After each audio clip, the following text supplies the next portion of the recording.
Hey, what's up, y'all? This is Lewis Speaks. And I know I make a lot of videos about gay men and gay life, and that's because I am really disenchanted with the life. I'm trying my best to find a way out of the life.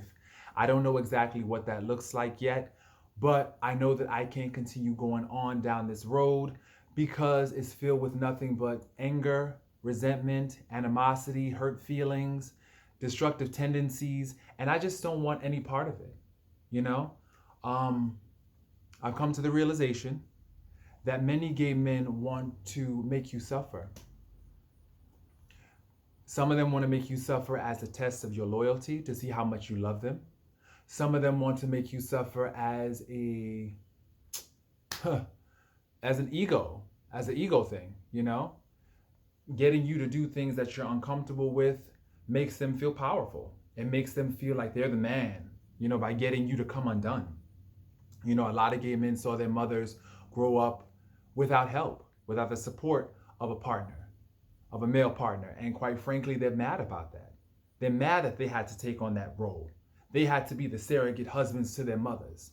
They had to be the confidant, the cook. They had to run to the store and always make sure the mother was okay. They had to be the listening ear all the time when that was the father's job. And a lot of sons, they grow up with that hidden resentment. At the same time, they grow up with that curiosity and that desire for love and connection with the man. So on one end, you have men, boys who are angry, who are pissed, who are resentful at the fact that they had to grow up without a father. And at the same time, on the other hand, you have boys who are still curious and want that connection, that intimacy with the man. So here you're dealing with these men, and a lot of them just want to make you suffer. I remember reading on Facebook after a hookup, I looked on this guy's page, and this was my wake-up call. He wrote a post saying, "I'm going to make these dudes suffer the way my father made my mother suffer." And I was like, whoa, that's freaking crazy. That's crazy. Here you are trying to bestow love and kindness and consideration and good feeling on these dudes, and all they're doing is trying to empty you of your heart. That's all. So you're pouring all this love into them only for them to just take it and run. Nah. And I can see if this is just one boy or two boys, but every guy that I've dealt with, every guy, has had a level of brokenness that is just destructive. And you know something, I have to take ownership too because I'm no saint. I definitely realize that I'm also a broken person. I'm broken and I'm searching for healing. I need that because I can't continue down this path that I've been going down. It's destructive. And you know something, I'm trying my best to understand. Aside from religion and so-called religious dogma regarding gay men and societal issues. Let's move all these things out the way. What's going on with the life itself? It's filled with men who glorify being broken. They like it. It's to the point now where they enjoy being broken and they don't want to change. They don't want to heal. They don't want to emerge. They want to continue hurting other men. And what do you do with that? What do you do with somebody that don't want to change? They find no reason to change. They feel as though it's okay. They justify this. You continue to allow them to just hurt and infect other men. I know men, gay men who have HIV and they're going out there sleeping around, no protection, talking about they're undetectable when they ain't even been to nobody's clinic. They ain't been to nobody's clinic. They're not taking no medication, talking about they're undetectable. Where? And this video is not to stigmatize those living with HIV. This video is not to stigmatize gay men. It's to call you in from out the cold. People think that, oh, you just want to, jump on the bandwagon and hurt gay men and you suffer from internalized homophobia. It's not homophobia. It's not trying to hurt gay men. It's trying to call people out from the cold because it's cold out there in the gay community. It is cold. These dudes are going for blood now. Savages? Savages? These boys aren't savages. They're full-blown monsters. That's what they are. They're monsters.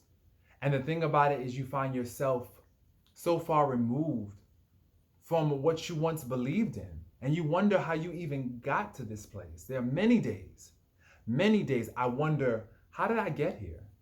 How did I get to this place? You know?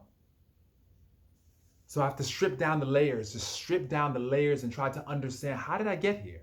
How did I get to a place where I'm just becoming a monster? I'm to the point where I don't care about how these dudes feel anymore. They're just nothing. And that's not okay with me. That's not who I am. That's not. It's not. And so when you realize that something is taking you so far away from who you once were, you have to re-examine your place within this cage. Because that's what I call it. It's a cage. Many gay men are trapped in this cage, believing lies that they were born this way, which is a lie. There's no scientific evidence to prove that there is a gay gene. But of course, they want to sell us these lies.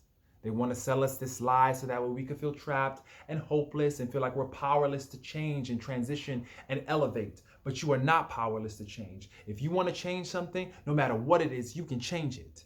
And you can change within a day. One day you could do a complete 360. I'm a firm believer in that. I am a firm believer that you could just make your mind over, and you have to decide to just make your mind over. What do you want? I know for me, I want a real life. And what does a real life look like? It looks like a family. It looks like support. It looks like love. It looks like genuineness, genuine assistance. I remember moving and asking 3 so-called gay male friends to help me move. And let me tell you something. You know who showed up for me? A woman. She's the one who showed up for me. You know what I'm saying? These gay dudes, they just disappeared. And you know something? Lo and behold, God, he works in mysterious ways, because their rejection was my protection. One of them now is on crystal meth, you know? Another one basically died as he was drowned in a lake by some grinder hookup. So it's just like, you know something? Sometimes, God, he definitely protects you. But my thing is this: I don't want to keep on tempting fate. I don't want to keep on tempting fate. I don't want to keep on going out here putting myself in harm's way. I don't want to do that no more. Tired of these dudes. I'm so tired of them. And it's exhausting. This life is so exhausting. You run yourself ragged trying to find love and trying to get the bare minimum. Communication, talking, responses, replies. You have to sit up there and run people ragged just to reply to a basic message. That's not cool. That's not cool. That's not what I want. That's not what I'm looking for. I'm looking for authenticity. I'm looking for genuine. I'm not looking for the fake nonsense no more. Going to the fire islands and basically going to the pride parades and basically just trying to pretend as though we're happy here.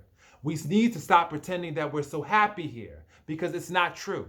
That's another lie that they use to basically get you to believe that this is just happy and fun. You know what I'm saying? In the beginning, you'll have some wild nights and you'll trick yourself into believing that this is okay, but it's not. As you get older, you start to realize what really matters. And what really matters is having true friends who are there for you in your hour of need and in your time of need. And there's just no truth here. There's dudes who are catty, who are jealous, who, once again, as I mentioned before, they live to make you suffer. They're unhappy with themselves and unhappy with their own lives, so they just want other people to suffer with them. And I refuse. I refuse to sign up for misery and pain. No. And the fact that bugs me out, what really bugs me out, is that you know how that feels to be hurt, to be abandoned, to be left. You know how that feels, and yet and still you would do that to someone else. You would perpetuate that same behavior in your relationships too.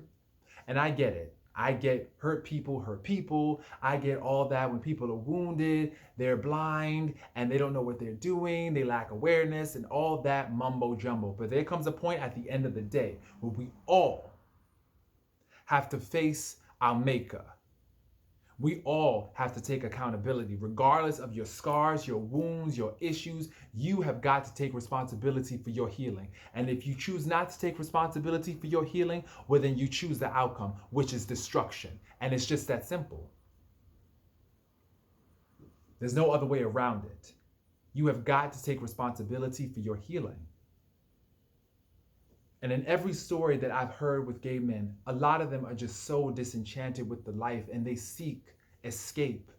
They seek a different life. They want absolution. They want freedom. They want freedom. But they're trapped because they don't know they've invested over 20, 40 years sometimes in a life. And to turn back, it's scary. They don't know what to do. But sometimes you have to go through that wilderness experience. Sometimes you just got to throw yourself out there and pray to your Heavenly Father that He will work it out. Pray that He will work it out. And I'm not saying pray the gay away. I'm not saying that you're still going to struggle with some inclinations. You are going to struggle with those inclinations. At the same time, you have to ask yourself, do I want to continue down this road and suffer? Or do I want to go down a different road, have some hardships along the way, but at least I'm working towards a purpose? I realized a deep truth. It's only when the pain of staying the same outweighs the pain of change. It's only when the pain, and I'm not saying that correctly, but I want to say it again. It's only when the pain of staying the same outweighs the pain of change do we actually change. Because it's painful to change.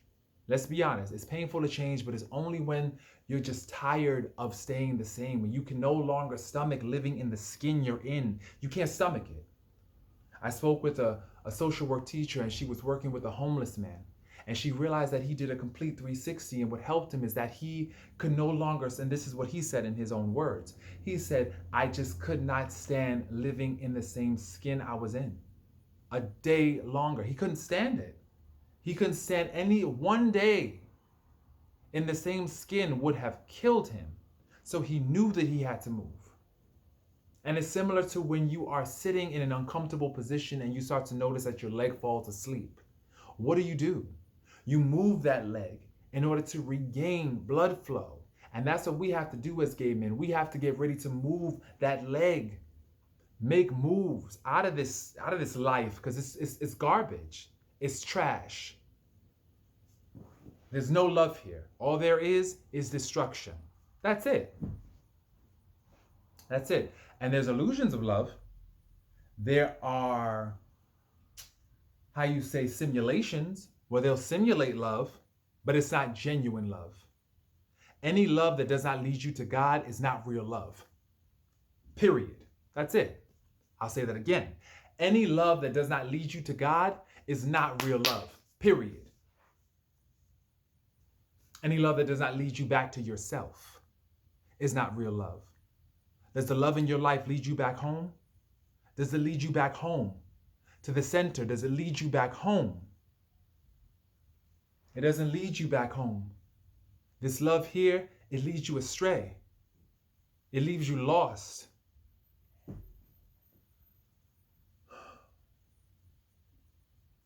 And I pray so much for all the lost children out there, all the lost boys, all the lost men. I don't like the term toxic masculinity. I much prefer the term wounded masculinity, because there are a lot of wounded men out here who are lost. They don't even know how to be men. They don't know how to be men.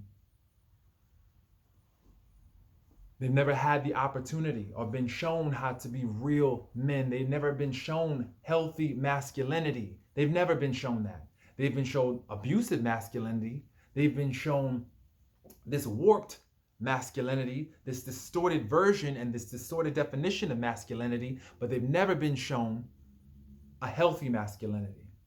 And I think that's what gay men are missing too, if you want to know the truth. They're missing this healthy demonstration of masculinity. And like I said, it ain't a one size fits all. Everybody has a different reason why they entered into this life. Everybody is looking for something here. They're looking for some unmet need here. And this ain't the place to look. Because what you're going to find is a tombstone.